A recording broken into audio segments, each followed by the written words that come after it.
Thème 5, État et religion, enjeux géopolitiques. Il s'agit ici d'analyser les relations entre État et religion. En introduction, on fait un état des relations entre les États et la religion aujourd'hui.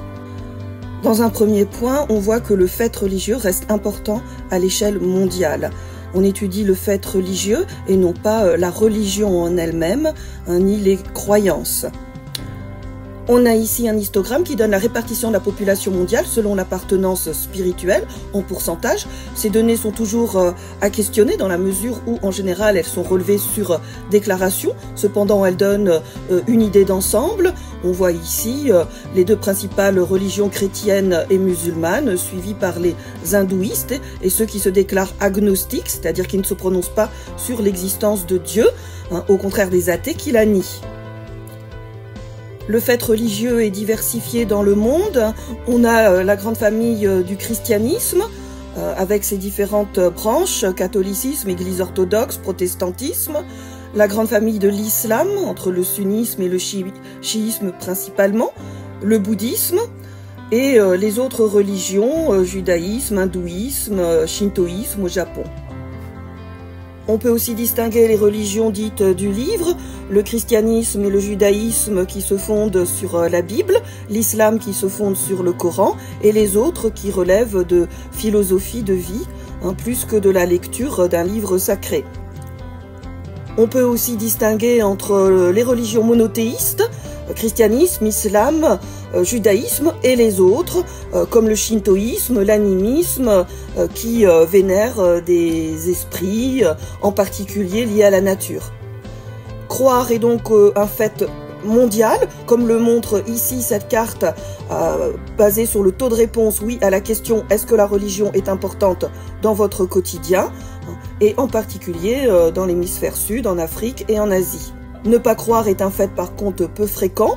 On voit que les pays en violet, c'est-à-dire où la part estimée des sans-églises dans la population en 2020 en pourcentage est la plus élevée, se trouve surtout dans l'hémisphère nord, en Chine, parce que c'est le marxisme qui est athée, et puis en Australie.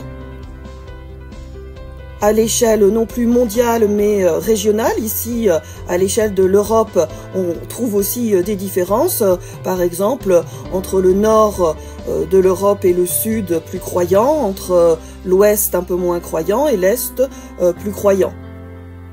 Quand on étudie les relations entre État et religion, la question centrale est celle de la tolérance et de l'intolérance religieuse.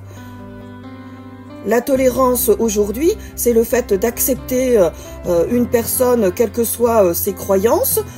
Il faut rappeler que pendant très longtemps, ce terme signifiait supporter quelque chose qu'on ne peut éviter. C'était le cas, par exemple, au moment de la signature de l'édit de Nantes, qui mettait fin aux guerres de religion entre catholiques et protestants par le roi Henri IV. Il faut bien aussi distinguer liberté religieuse et liberté de conscience. La liberté religieuse garantit à chacun le droit de croire, liberté de croyance et de pratiquer la religion de son choix, liberté de culte. La liberté de conscience est un concept plus large qui veille au respect des convictions de chacun qui peuvent ne pas être de nature religieuse. Dans une démocratie, normalement, liberté religieuse et liberté de culte vont ensemble, mais ça n'a pas toujours été le cas. La liberté de conscience est garantie à l'échelle internationale par l'ONU. C'est l'article 18 de la Déclaration universelle des droits de l'homme de 1948. Toute personne a droit à la liberté de pensée, de conscience et de religion. Ce droit implique la liberté de changer de religion ou de conviction, ainsi que la liberté de manifester sa religion ou sa conviction, seule ou en commun, tant en public qu'en privé, par l'enseignement et les pratiques, le culte et l'accomplissement des rites. Cependant, l'intolérance religieuse est encore présente dans de nombreux pays et il faut distinguer l'intolérance religieuse qui est pratiquée par des individus dans des États qui sont officiellement tolérants et l'intolérance religieuse qui est prônée par un État. L'explication à côté de ce graphique montre comment les critères ont été définis.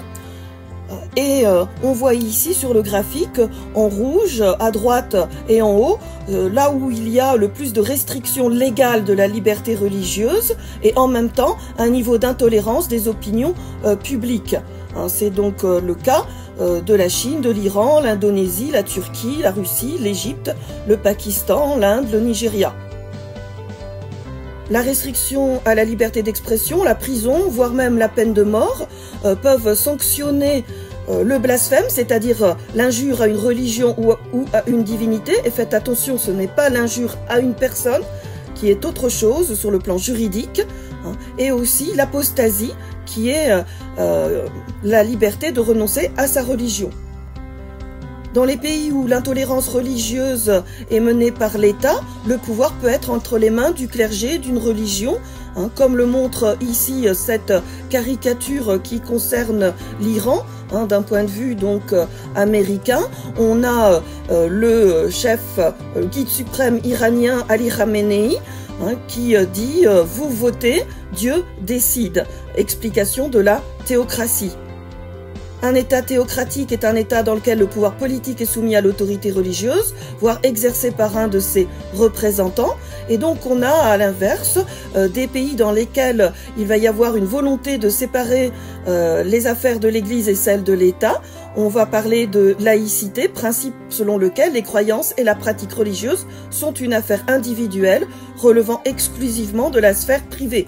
L'État reconnaît donc toutes les religions sans en adopter aucune. La religion d'État est la religion de se revendique officiellement un État. Cependant, cela ne signifie pas pour autant qu'il y a une théocratie.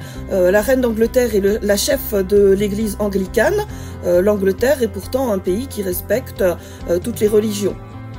Le fait religieux est différent selon les pays, mais il évolue aussi selon les époques pour une même religion. On voit ici deux photographies prises en Afghanistan en 72 et en 2010. Sur la première, les femmes sont à la mode des années 70, jupes courtes, elles ne sont pas voilées. En 2010, elles sont complètement recouvertes par une burqa. Donc l'interprétation des religions dans la vie quotidienne peut être très différente selon les époques. On voit ici la protestation de femmes iraniennes contre le port du voile, qui est une manière donc de contrôler le corps des femmes. Le port du voile comme expression du contrôle du corps des femmes est un enjeu qui est individuel, culturel, sociologique dans les démocraties où en théorie elles ont le droit de le porter ou non. Par contre, c'est un enjeu politique, hein, il y a une instrumentalisation du corps des femmes dans les pays où il y a une théocratie ou l'intolérance religieuse.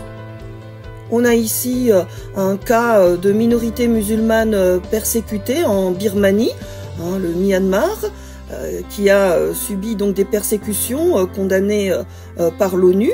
C'est le cas aussi des minorités musulmanes ouïghours en Chine.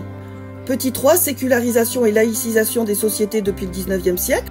Cette carte avec des aplats de couleurs permet de distinguer entre les pays où il y a une religion d'État, hein, ce qui ne signifie pas, on l'a dit, forcément intolérance religieuse comme au Royaume-Uni, des pays où il y a une religion qui est reconnue ou favorisée mais où les autres religions sont tout à fait autorisées comme en Russie avec la religion orthodoxe.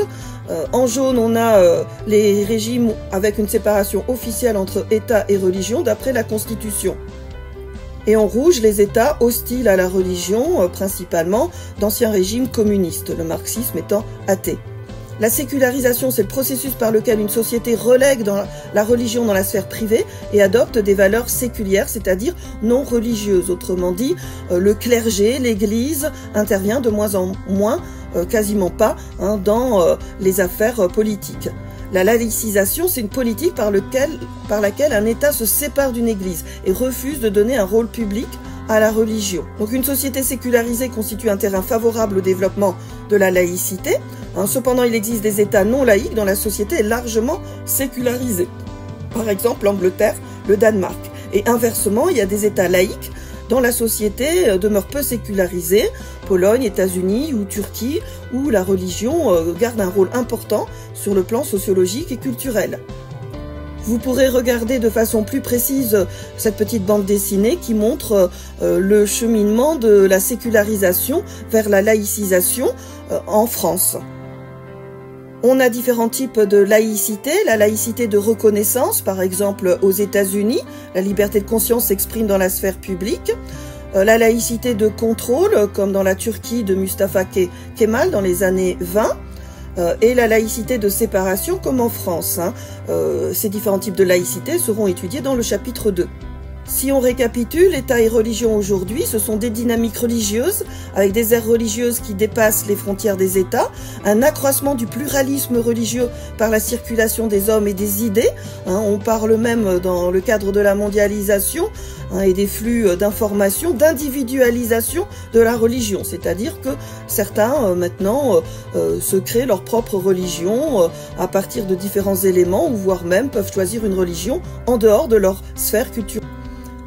Le fait religieux, ce sont des enjeux géopolitiques transnationaux, garantie des libertés individuelles et collectives promues par l'ONU, mais respectées seulement dans certains pays. La lutte contre l'intolérance et les discriminations, qui est un principe international, mais qui n'est pas reconnu par certains pays, c'est aussi un moyen de prévenir les conflits. Et c'est en cela que l'étude des faits religieux est un enjeu géopolitique. Enfin, le fait religieux relève aussi des sciences politiques, puisqu'il y a, selon les régimes politiques, des relations juridiques différentes entre l'État et la religion. Des régimes théocratiques, des régimes d'association comme la religion d'État, des régimes de neutralité laïque et des régimes hostiles aux religions. Pour terminer, vous pourrez vous entraîner à répondre à ce petit questionnaire et réfléchir à ce sujet de débat, montrer que le respect de la liberté de conscience et de religion est un enjeu à la fois individuel et collectif.